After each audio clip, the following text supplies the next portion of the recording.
So what makes the New Testament new? We're right here at the beginning of the New Testament in our one-year Bible adventure together. And that's the question on the table. What's new about the New Testament? Now, I want to give you 10 big ideas from the Old Testament that will help answer that question for you. I think as we go, you're going to see it's not so much about what makes the New Testament new, it's more about how and who makes the New Testament new. All right, more on that in a minute.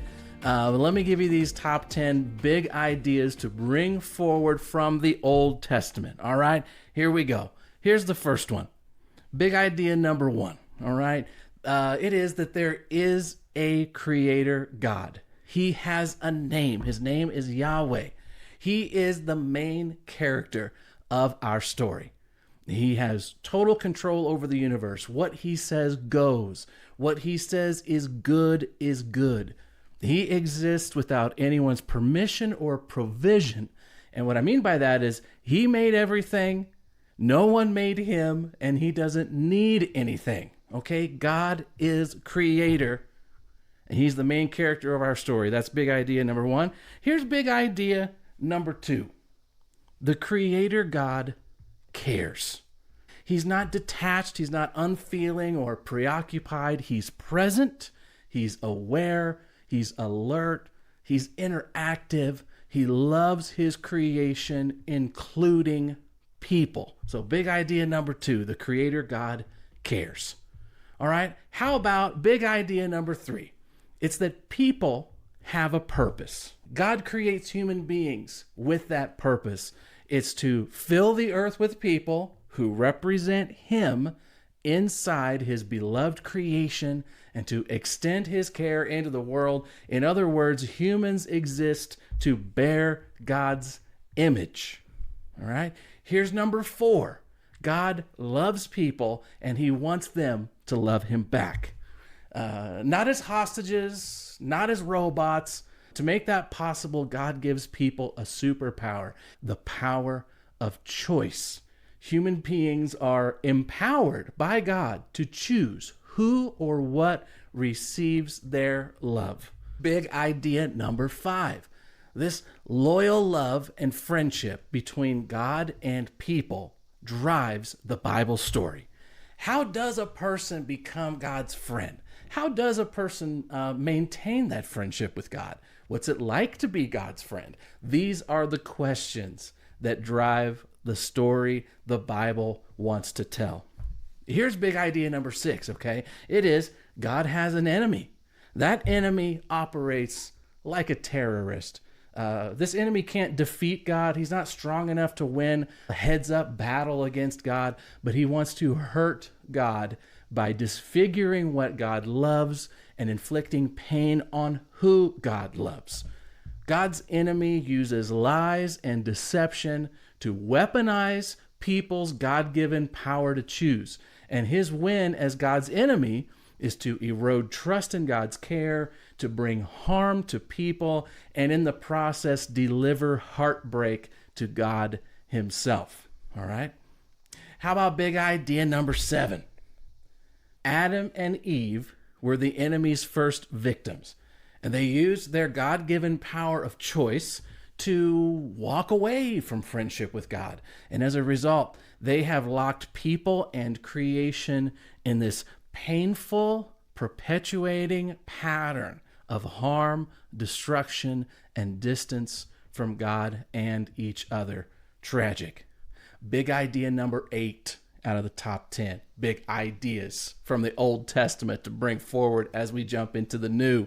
All right. Number 8, God has a plan to break that pattern. All right. This is beautiful. God cares. God loves.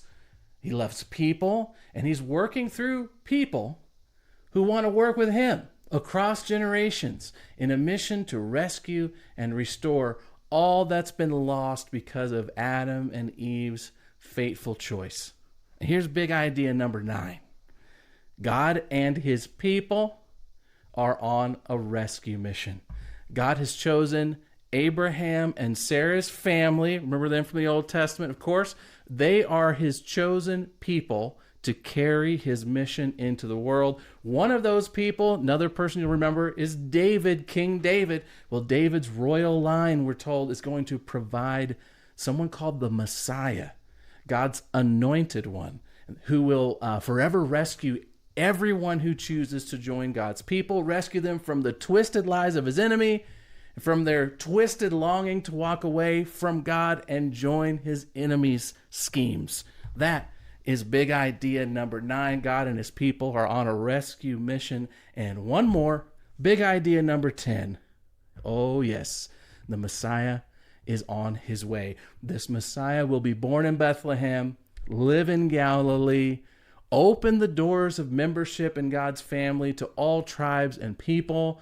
This Messiah is going to give his life for the sins of his people. He's going to defeat death itself and rule restored creation with his people as the forever king of the world.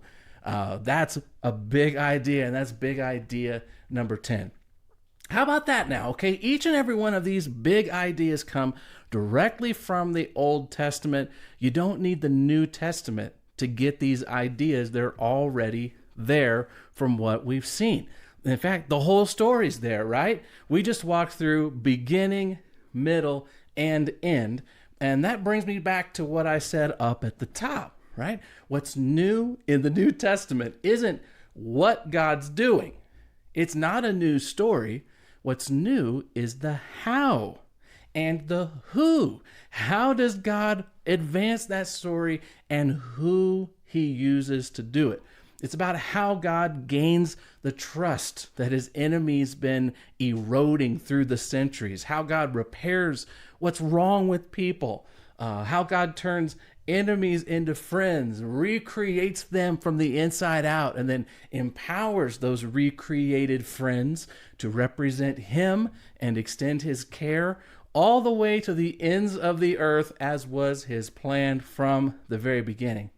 And all that because they want to. These remade friends of God want to be part of what he's doing. They're not doing it because they have to, okay? So how God goes about doing all that, bringing his story forward, that is what's new. And so is the who, okay? Who arrives on the scene to make it all happen? It's Jesus. And that's the plot twist that almost no one saw coming. The God who has been speaking through his word ever since he said, "Let there be light," is now entering this world himself. And in a move we haven't seen since the very opening moments of the Bible's story, the God who speaks is now once again the God who walks with us, just like he walked with Adam and Eve in that garden so long ago. As John, in the opening moments of his biography of Jesus, the Gospel of John, as John says it, the Word became human and made his home among us. I've got my Chrono Bible open right here to some of these incredible words. Listen to this from John chapter 1.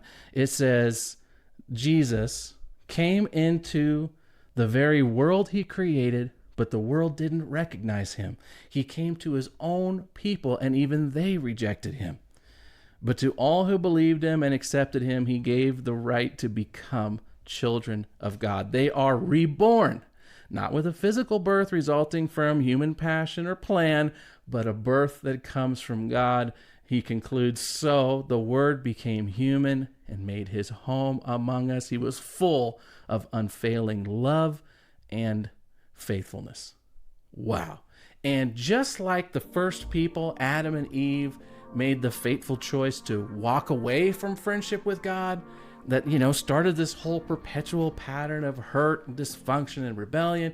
Just like that, okay, Jesus, who is fully a person and fully God himself, will choose a path of obedience that breaks the pattern, makes a way for all that's been lost to be restored, including the family-style relationship and friendship with God for all who want it. Anyone who believes, as John just said, could become children of God. Right? That's what's new about the New Testament. The God who speaks has become the God once again who walks among us. That's the how and the who that no one saw coming, and that's what's new about the New Testament. Cannot wait to see where it takes us in the days ahead.